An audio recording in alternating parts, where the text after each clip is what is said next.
Nii, täna on meil pühapäev ja saime inimeselt kõne, et tema tuleb Rootsist ja temal Mac ei toimi, heli läbi ei tule ja et kas on võimalik midagi teha. Kuna pühapäeval toimetame kokkuleppel, tulime välja ja selgus tõesti, et inimesel Mac läbi ja mis siin ikka.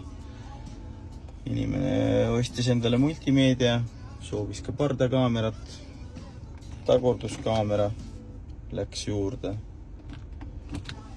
Toimetavad kõik roolinupud, samuti on ekraani pealt siis juhitav ka kliima, ütleme, näha temperatuurid, kõik toimib.